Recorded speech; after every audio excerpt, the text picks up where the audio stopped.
Hello everybody, welcome back to another video. I'm hoping you guys are all having a fantastic day. So in today's video, as you can tell by the title, yes, we will be going over that winter storm at this point, where it is likely to occur. It is pretty much guaranteed to occur. It's just the snowfall amounts that are still in up for, if you will, discussion, the placement of the heaviest snow, and really the timing of the system. But again, it's most likely to start occurring really towards the end of this weekend into Sunday, and by Monday and into Tuesday, it will be full on raging. And also, I do want to say that there's many elements to this system. There's going to be some severe weather. There is, again, a rainy side to this. Many inches of rain could fall. So it's a multi-faced system. It is very powerful. It is very strong, and it is most definitely something very characteristic of the northern hemisphere, changing into fall and winter, a storm of that change, if you will. Before we get into this, if you guys would like to support this channel, you could do so by subscribing. Obviously, don't do that just because I told you so. If you actually do enjoy this channel, please consider doing that. It helps out. Also, liking the video helps out a lot. And if you have any comments, concerns, or whatnot, leave them down below. I get to as many as I can, which is usually a vast majority. Okay, let's start talking about this. So first off, I want to take a look at the GFS model. This is a very good model. It's the model that first picked up this winter storm. And yes, I've been tracking the system for a while, so I couldn't even pick it up on a European model because the European only goes out to 240 hours out in the future. And this system I began kind of talking about once it was around the 260 to 80, so that's a bit out. But yes, the GFS did a pretty good job at that. Stayed consistent. Wasn't one of its kind of its dream storms, if you will, that it just kind of blew up in the long range. It's kept consistent with it, and now obviously the European and the rest of the short to medium range models are picking up on it. So very good job with the GFS. And again, once we start pushing this forward, you do see we already have quite a bit of rain across the upper plains and Midwest. That is to do with that system that dropped a decent amount of rain, especially across southeastern Idaho, but there was a widespread rain across portions of Wyoming, Utah, Nevada. Nothing, again, that's going to break out of the drought, but definitely some rain that is welcome. And there was some high elevation snow. That's not really the system we're looking about. The system that we're talking or looking towards, if you will, is this one right here across the mountains. Notice, I do want to say before I start talking about this, there's going to be some rain across the east. There are some coastal flood advisories across New Jersey. So obviously, if you are living closer to shore, beware for that. There are very strong winds that are blowing in off the ocean. The rain should stay off the shore for the most part. You can see it really quickly kind of dives away by the time toward the latter part of the weekend. So that's not really a rain threat, just a gusty wind, some showers, and just some unpleasant weather for the coastal areas. But you can see that it is raining across the Carolinas and really the Delmarva area. As we push forward and look back towards the northwestern United States and southwestern Canada, depending on the perspective, obviously, you could see that we do start seeing rain pushing to Washington. We do see a lot more snow with the system. It's not just all rain. It's quite a bit of snow, and you can see it's occurring across much of British Columbia through the different mountain ranges, and even in lower elevations as well. Just maybe excluding some of the lowest elevations. As you can see, there is still some green colors right there. But look, so as this pushes into the northwest, it doesn't just transition to rain. That cold air follows it. And look right here, especially across Idaho and northern Nevada, southeastern Oregon, and southwestern Montana. By late Sunday, this is the first hour of Monday, look what starts happening. We see that cold air, and boom, we see an exploding cold front. You can see within 6 hours, we see a lot of development. Southern Idaho picking up several inches of snow right there into Nevada. Not really stretching far into Nevada, but definitely there. And precipitation of rainfall, in terms of rainfall, also occurring. And look, into Montana, Idaho, or northwestern Wyoming. So really the Yellowstone area does start picking up that snow. So, and it is strong at the beginning. And this cold front does try weakening to an extent during the day Monday, right?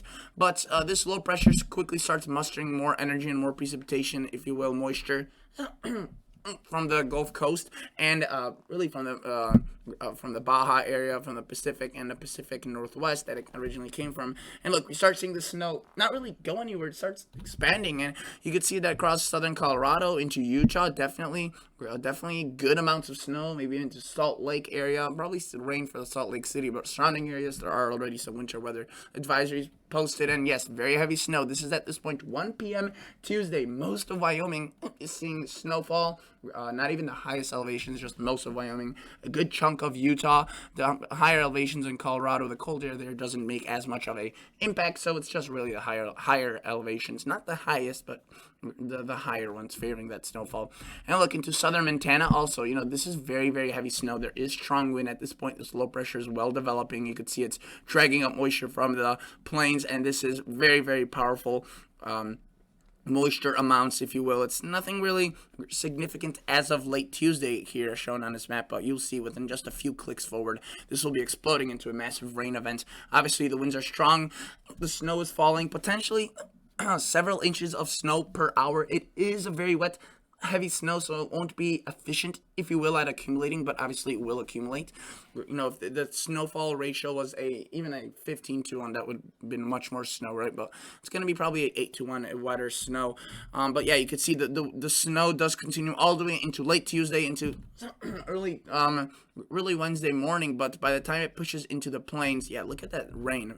As I mentioned, it just explodes. Lots of severe weather potential down across Kansas. Maybe some of that spreading a bit towards the north, but at this point, more of a heavy rain event and just a very dreary day. I mean, those winds are very powerful right there. Again, if it was just a bit colder, that would probably be mostly snow, but with the lack of cold, it's just snowing across the higher elevations, like the Black Hills, not really anywhere else across South Dakota. But yes, you can see that snow that snow part of the system goes away by early Wednesday, and then by late into really the latter portion of Wednesday and into the latter portion of the week, Thursday and Friday, this just becomes a rainstorm as it pushes across the eastern and northern United States. The rain and the actual low pressure sends itself into Canada, which it does bring a bit of snow into Saskatchewan and Manitoba, but nothing of great significance. Now, I do want to say that while this is all occurring, right, there's a severe weather threat right here on Wednesday, and really late Tuesday, Wednesday, but I do want to also say that there is a severe weather threat a few days prior to this, and it's really to do with that storm that is sitting right now across the upper Midwest. This drags along the cold front. Another low pressure develops right there, and you can see that could have there's already an enhanced issue from the Storm Prediction Center on Tuesday and Monday time frame. So there's definitely a threat for severe weather. This storm definitely has a potential to do that. Definitely a significant threat for this being this late in the year, with some widespread hail, potentially damaging winds. So that's definitely something to reach or talk about and mention, and that's why it's kind of overshadowed by this system, or at least I've been talking more about this system, but this one definitely warrants its own attention. Obviously not in terms of snow, but in terms of severe weather. So if you have anyone living there, or you yourself live there, take a bit of precautions, let them know, or let yourself know, and just have a plan. It's not going to be this isn't anything you haven't seen for that part of the United States, but maybe a bit unusual for this time of the year. So yeah, you can see again, I'll just play the evolution of the system. Very strong, classic. There's a cold front, there's a warm front, very well developed, and that system does eventually move away. But along that cold front, you can see the remnants of it. We do start seeing some more developing precipitation that could linger around for a good portion of the United States, and you can see it spreads and develops into another low pressure.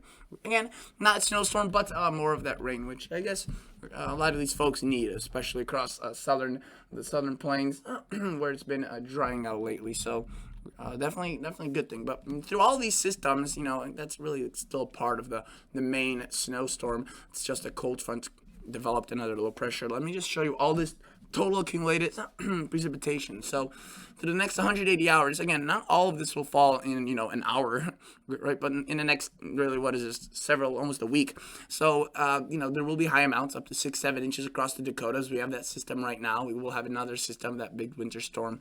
Good amounts of precipitation in terms of snow across Utah, Colorado, Wyoming, Montana, and also along that redeveloping cold front that really both systems do. The one right now develops a little small low pressure, which will be the one that produces the severe weather on Monday and Tuesday, and then we have that big winter storm that does a very similar thing. Probably not as much of a severe weather risk, but more of just more rain.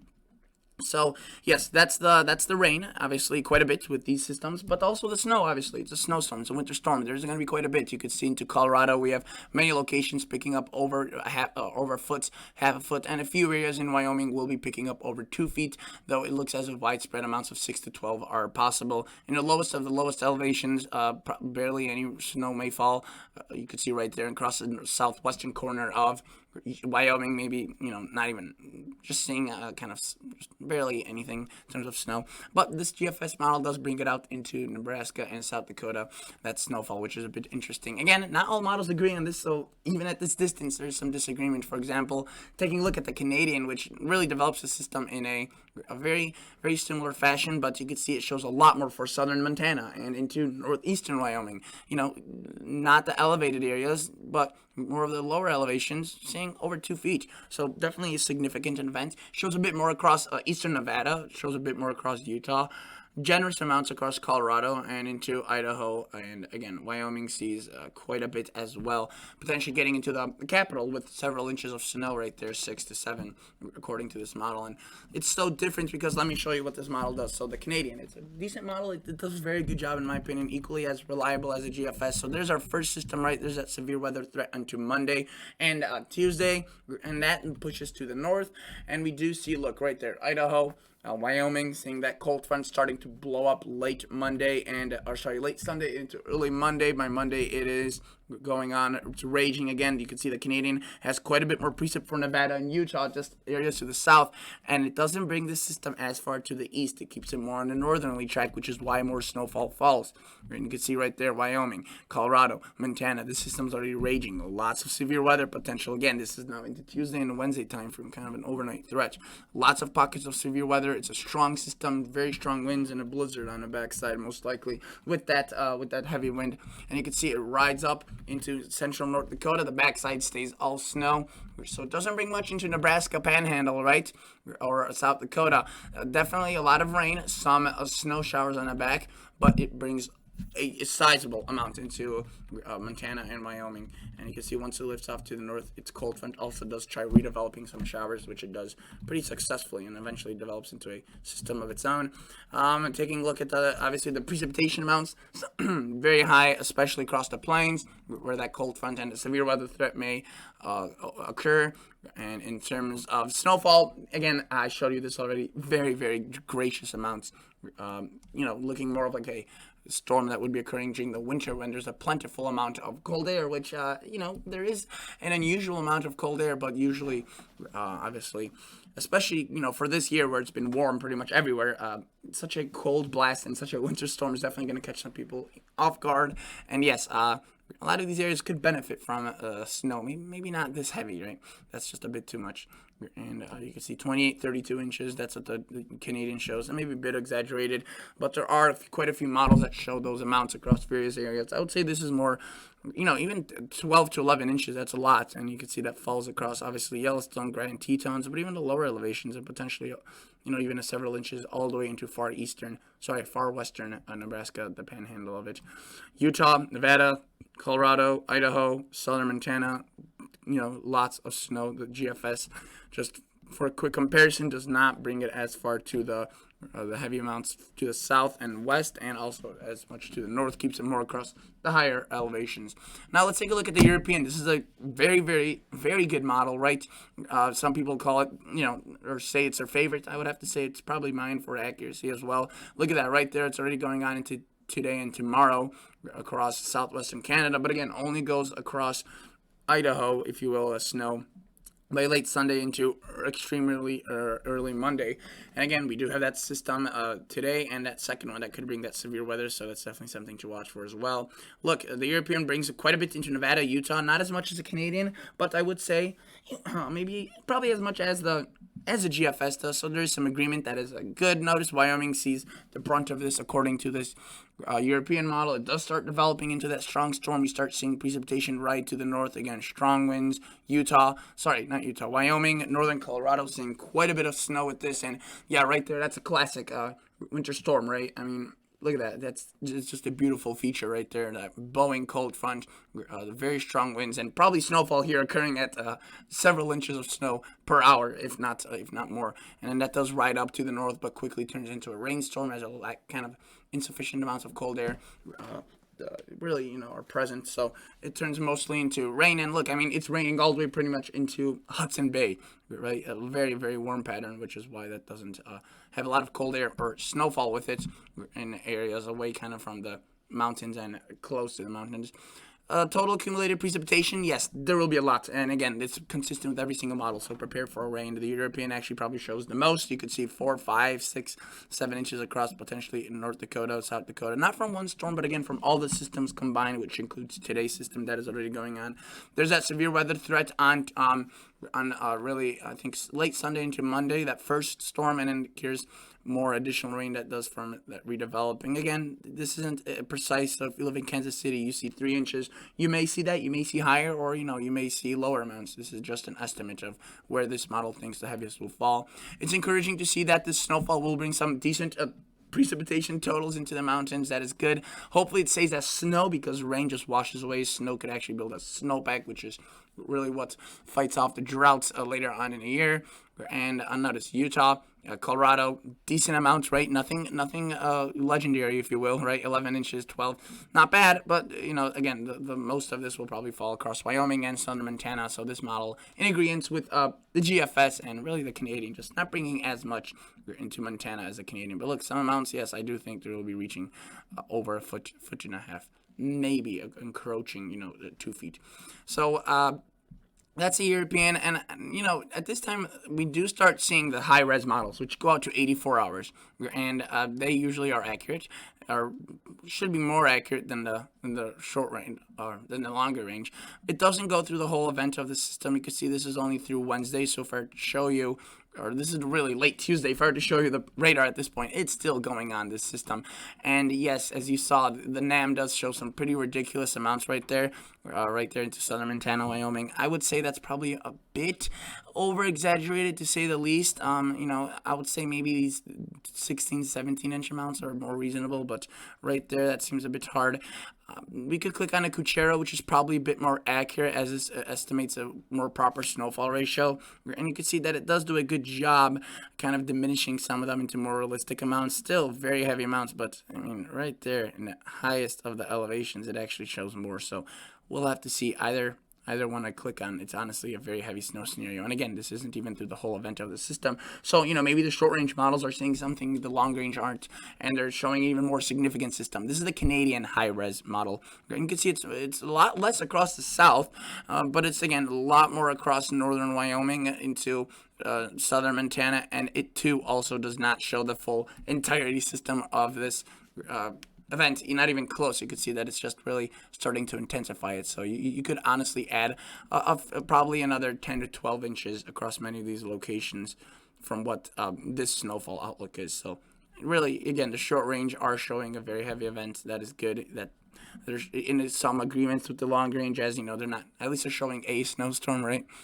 This is the NAM 3KM. So it is a high-res model. It is only to 60 hours, so it's even less further out than the 84-hour runs, and you can see it already shows some decent amounts across the northern plains. It too only really shows the cold front section of that system. It doesn't even show the intensification. So yes, this is just really the beginning of it, and you can see it's just in its infant stages, if you will, but it already does bring in some rather impressive amounts across the highest of the elevations, which maybe a bit too much, but I do think that there could be some amounts approaching in the highest of the highest elevations if a more aggressive scenario comes out, 40 to 50 inches.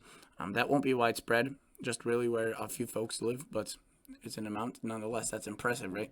I do want to show you the UK Met. It's a United Kingdom model. It's really not the best, but I like showing it, honestly, just looking at it, what it shows, and you can see that it does show a decently aggressive scenario, again, focusing Wyoming and Colorado, but, even something like this, a more calm scenario, if you will, shows quite a darn amount of snow.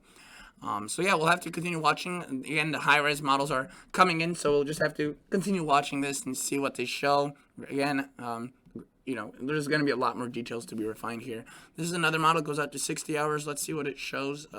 North Central United States. Well, that's not working. Let's see, Northwest. Right there, just through 60 hours. So again, just kind of the infant stages of the storm. It already puts out decent amounts across southern Idaho. The Bitterroots already seeing some decent amounts as well. And right there, Yellowstone and this range right here, which is obviously a mountain range or a plateau of some kind, I don't know its name, potentially seeing, look at that, 15, 16 inches, and you could probably triple that amount by the time the system's over. So we'll have to wait and see, but it's definitely looking to be a impressive storm.